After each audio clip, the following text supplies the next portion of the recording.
Hello les rêveurs, j'espère que vous allez bien. Je vous retrouve aujourd'hui pour le bilan de mes lectures du mois de novembre 2017.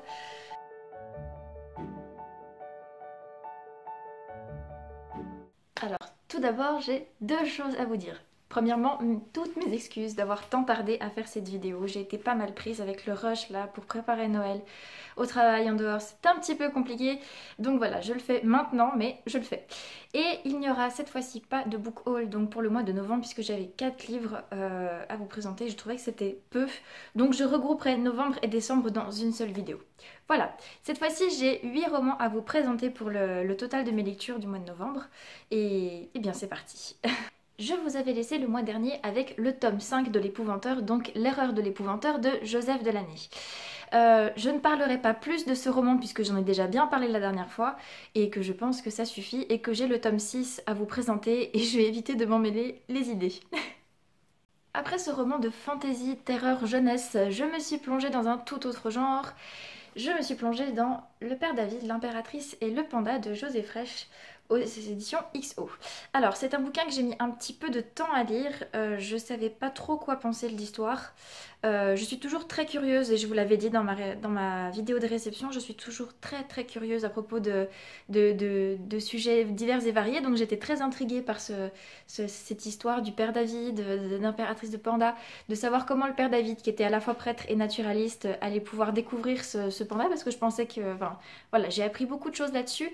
José Frêche a une plume qui est très riche, qui est parfois même trop riche parce que ses descriptions impliquent beaucoup de détails qu'il a au niveau de l'environnement et au niveau des coutumes. Et il y a des moments, je ne vais pas vous dire qu'il m'a perdu, mais je trouvais que ça faisait un petit peu trop. Même si effectivement j'ai beaucoup appris et que je ressors contente de cette lecture. J'ai appris des choses, je me suis relativement attachée au personnage, même si ça a manqué un petit peu parce que j'étais pas tout à fait d'accord avec l'image véhiculée parfois pour le père, mais c'était très naturaliste quelque part. Et comme je vous dis, j'ai appris beaucoup de choses, donc je ne regrette pas du tout cette lecture et je vous la conseille parce qu'on apprend pas mal de choses. Et puis que c'est vrai, quand même, José Frêche, a un talent de conteur qui est très intéressant. Et même si c'est parfois, comme je vous le dis, un petit peu lourd, mais vraiment, c'est un bouquin qui, je pense, mérite d'être lu et qui nous apprend beaucoup de choses, des trucs qu'on ne savait pas sur le panda et sur l'image de la Chine. Donc voilà. Après ça, je me suis lancée dans Le Rouge vif de la rhubarbe de Audur Ava Olafsdottir, pardon si je prononce mal, aux éditions Zelma, si je ne me trompe pas, puisque je n'ai plus le bouquin présentement là. Alors, ça m'a fait le même effet que dans le livre précédent que j'avais lu d'elle, il me semble que c'était L'Embellie, j'ai pas kiffé. Sa plume pouvait être intéressante, mais elle m'a totalement dépassée. Pour moi, c'est vraiment du contemporain, et c'est un peu comme l'art contemporain, des fois l'art abstrait, c'est vraiment trop abstrait pour moi. J'ai fini par presque m'attacher à l'héroïne de l'histoire, cette jeune fille qui aimerait être un peu comme les autres, mais qui a des béquilles et qui a une espèce de malformation à la naissance. Le sujet me parlait beaucoup vu que je travaille dans le domaine du handicap, mais la fin m'a laissé sur les fesses. J'ai pas compris. Le lendemain, je cherchais encore une explication à cette fin et j'ai pas trouvé. Donc voilà, j'avoue que je suis encore une fois un peu dépassée par cette lecture. C'est pas mon genre fétiche, ça risque pas de le devenir dans les prochains temps. Mais voilà, ouais, pour moi c'était un exercice de style plutôt qu'une histoire, même s'il y avait beaucoup de ressentis très humains, j'avoue que ça me dépasse. Donc voilà, je peux pas vous en dire plus, je peux le conseiller aux amateurs du genre et aux amateurs de la plume, mais pour moi c'est pas... Non, je suis désolée. Après ça, je me suis plongée dans un tout autre genre avec une auteure que je savais apprécier et une fin de trilogie que je savais apprécier aussi. Il en fallait beaucoup quand même pour me décevoir. Et donc, je me suis plongée dans le tome 3 d'Alfie Bloom, donc Alfie Bloom et la sorcière de l'île du démon, pardon, de Gabrielle Kent aux éditions Michel Lafon. Alors, j'aime beaucoup le personnage d'Alfie qui est à la fois très humain, très sensible, qui a beaucoup de qualités, mais qui n'a pas d'orgueil si vous voulez par rapport à ses qualités. Il apprend beaucoup de choses et il est déjà très mature pour son âge, et il a ses cousins et sa meilleure amie qui sont là pour l'aider, et là il va voyager dans le temps chez Orin Hopcraft pour aller apprendre à maîtriser cette magie qui couve en lui. Et je vous avoue que plus que la quête elle-même fantastique, surnaturelle qu'on trouve dedans, il y a un excellent message d'humanité pour la jeunesse et même pour tous qui est juste extraordinaire et c'est ce que j'ai beaucoup aimé. Après je pense qu'il faut un regard un peu plus adulte pour ça, pour voir ça parce que La quête surnaturelle en elle-même prend beaucoup de temps et elle n'est pas si longue que ça. Par contre, le message qui est véhiculé est lui véritablement important. C'est d'apprendre à se reposer sur les autres et que si nous ne possédons pas tous d'excellentes capacités, ce n'est pas parce que d'autres en possèdent que nous sommes moindres, enfin nous sommes inférieurs. Il faut apprendre à travailler ensemble et à faire en sorte que chacun ait sa place. Et j'ai trouvé ça juste extraordinaire. En plus de ça, je veux dire, Alfie est vraiment un personnage qui est chou, qui est fort, déterminé, qui apprend à compter sur les autres sans les blâmer, sans, voilà, il a ses coups de sang d'adolescent, c'est normal, et son personnage est très réaliste. Et les personnages qui l'entourent sont aussi hyper intéressants. Enfin, bref, j'ai vraiment beaucoup apprécié ce tome 3 et je vous conseille vraiment la série parce que même si c'est du jeunesse sympathique avec un univers assez original, même si on reste dans du classique assez connu. Les éléments sont maniés de façon originale, on va dire, et les personnages sont vraiment intéressants et les messages sont très très beaux. Voilà. Après ça, je me suis encore plongée dans un tout autre genre. Je me suis plongée dans Rose Blanche d'Amanda Bile, publié aux éditions Cyplog. Alors il s'agit en fait de la suite de Une fée à Glide of Oaks. Et le troisième tome est sorti, c'est Tout ce qui brille, qui parle en fait des trois frères Covington. Et là, on nous parle de Samuel, si je ne me trompe pas.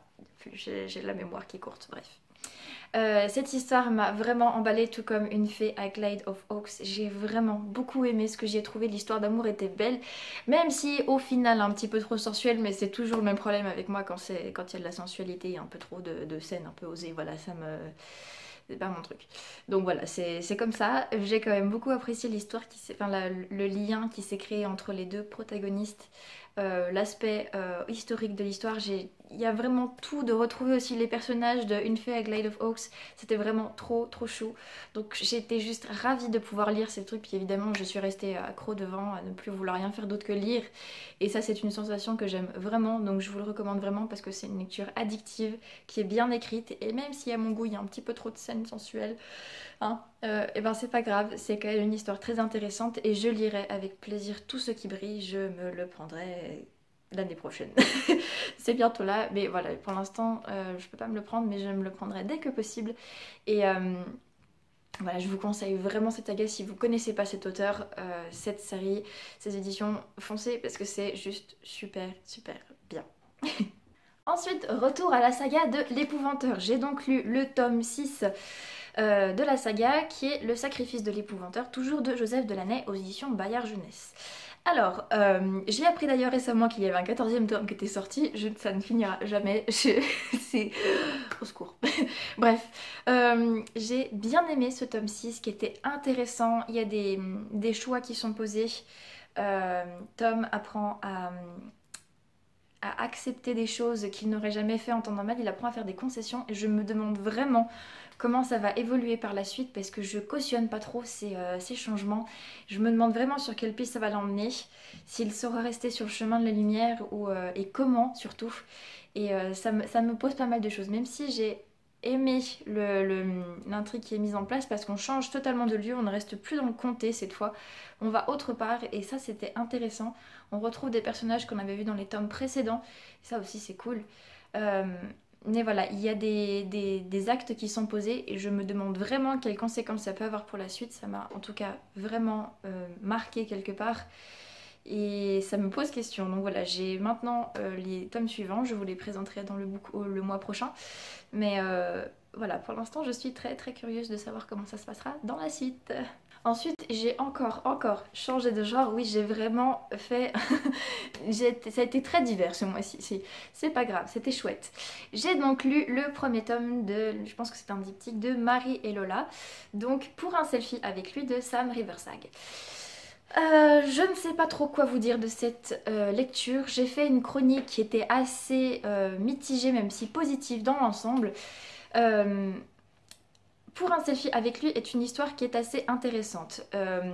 Marie trouve que sa vie est trop calme, voilà, et trop tranquille. Et puis d'un seul coup, elle apprend que son mec la trompe. Il part avec la fille en question. Donc voilà, bonjour pour le côté tranquille pépère. Elle va dans sa période célibataire, même si elle se languit quand même un peu de son ex, ce qui est normal. découvrir Benedict Cumberbatch, j'arrive mal à le prononcer, bref, l'acteur qui fait Doctor Strange, et elle va devenir une fan inconditionnelle. Elle va commencer à pondre un blog dessus, enfin voilà, elle va devenir vraiment une vraie fan, une addict à cet acteur. Et pendant ce temps, son ex va revenir lui demander son pardon. Hop, hop, hop. Ils se remettent ensemble ou pas? Est-ce que voilà, il la demande en mariage ou pas? Il va y avoir beaucoup, beaucoup d'allers-retours alors qu'elle conserve cette passion pour cet acteur. Et je vous avoue que si j'ai trouvé la narration intéressante parce que survoltée et ça révèle, je vais y arriver, un pan de caractère intéressant chez Marie, je suis quand même un petit peu perplexe parce que ses choix et sa manière de se comporter me conviennent pas trop. Son histoire d'amour, il faut le lire vraiment avec du second degré, hein, parce que moi, une relation comme ça, en vrai, c'est juste hyper nocif. Mais enfin bref, ça m'a... Ça peut devenir amusant, surtout qu'avec sa meilleure amie, elle se lance dans le tarot, dans les trucs comme ça. Donc oui, effectivement, ça peut devenir intéressant et drôle. Mais je vous avoue qu'au-delà de l'aspect drôle qui est très chiclite, avec lequel j'ai beaucoup de mal, j'ai trouvé cette lecture fraîche, mais j'ai un petit peu de mal avec le côté des valeurs quand même. C'était bien narré et les personnages sont intéressants, amusants, attachants. Mais au-delà de ça, j'ai un petit peu de mal avec ça. Je pensais trouver quelque chose d'un peu plus profond, voire comique, amusant. Je suis un petit peu, pas déçue, mais je m'attendais à autre chose que ce côté de chiclite qui effectivement ne colle pas très très bien avec moi. Mais c'était quand même une lecture fraîche que je vous conseille vraiment parce que je pense que d'autres pourront vraiment rire avec ça. Mais moi j'ai eu un petit peu de mal, ce que je trouve dommage, même si j'apprécie et que peut-être un jour je lirai le tome 2. Voilà. Bon, excusez-moi, je suis très bavarde apparemment aujourd'hui. J'espère que le serai moins pour le dernier bouquin. Le dernier bouquin du mois est le tome 1 de Midnighters de Stock Westerfeld, donc L'heure secrète, publié chez Pocket Jeunesse. Donc ça fait un petit moment, c'est pas 2008, 2009, voire 2017, et voilà. J'avais déjà lu ce premier tome il y a longtemps, bien avant que je ne commence le blog et la chaîne YouTube. Donc voilà, ça n'a pas été mal que je puisse le relire et j'ai pas mal apprécié cette histoire. J'aimais beaucoup le concept de quelques élus dans la ville de Bixby qui peuvent vivre une 25e heure à partir de minuit, pendant que les autres restent figés. Et c'est un temps qui est un petit peu dangereux puisqu'il y a des êtres qui peuvent pourchasser les Midnighters, qui ont eux des capacités comme la télépathie, une espèce de voyance par rapport à ce temps-là. Et Jessica, elle arrive, elle se pointe, elle sait pas qu'elle est une Midnightess, mais elle va... Purée, je suis en train d'essayer de prendre un accent qui est horrible, c'est pas grave. Je me prends pour la grosse anglo-saxonne super, ou l'américaine en mode j'y crois. C'est pas grave, bref. Jessica arrive là et puis elle découvre qu'elle est une Midnightess et c'est juste dangereux pour elle parce que tout le monde veut s'attaquer à elle et elle comprend pas du tout pourquoi. Et les autres ne peuvent pas l'aider puisqu'ils ne savent pas quel est son pouvoir et comment elle pourrait se défendre. Donc il faut la protéger, c'est un peu compliqué. Bref, j'ai trouvé ce bouquin jeunesse très intéressant. Ça m'a fait du bien de me replonger dedans. J'ai déjà lu le tome 2, donc voilà. Je vous en parlerai le mois prochain. Mais c'est un très bon premier tome avec une écriture très fluide. J'avais oublié que Scott Westerfeld écrivait comme ça avec beaucoup de justesse. Il est très pertinent dans ses propos et je trouve ça super sympa. En plus de ça, j'ai appris plein de mots qui sont composés de 13 lettres, donc c'était juste topissime. Voilà, c'est une excellente lecture que je vous conseille aussi. Et pour l'instant, je peux vous conseiller toute la saga puisqu'il me reste que le tome 3 à lire et que ça me plaît bien pour le moment. Voilà, c'est la fin de cette vidéo. Je vous ai présenté toutes les lectures du mois de novembre 2017. Je vous retrouverai l'année prochaine en 2018 pour vous parler de mes lectures, de mes acquisitions des mois de novembre et décembre. Voilà, n'hésitez pas à me dire ce que vous avez pensé de cette vidéo, de mes lectures, s'il y en a qui vous avez lu ou pas, si vous trouvez que j'ai trop parlé, que j'ai parlé trop vite, que j'ai dit n'importe quoi, bref, qu'il faut que je me taise. Voilà, n'hésitez pas à me le dire en échange comme d'habitude. Sinon, vous pouvez me retrouver sur les réseaux sociaux, sur Instagram, sur Facebook. Et voilà, un peu partout, il y a tous les liens en bas. Vous retrouverez aussi le lien du bilan avec les chroniques dont je vous ai parlé ici. Pas toutes, mais certaines. Et voilà, je crois que c'est tout ce que j'ai à dire. Je parle encore trop, c'est pas grave. Je vous souhaite d'excellentes fêtes de fin d'année. Très joyeux Noël, plein d'amour et de charité et de paix dans vos familles. Ainsi qu'une excellente nouvelle année 2018. Je vous souhaite déjà mes meilleurs vœux et je reviendrai vers vous effectivement l'année prochaine pour vous souhaiter encore une fois le meilleur et d'excellentes lectures. En attendant, je vous fais plein de poutous et faites de bons doux rêves, qu'ils soient en mots ou non.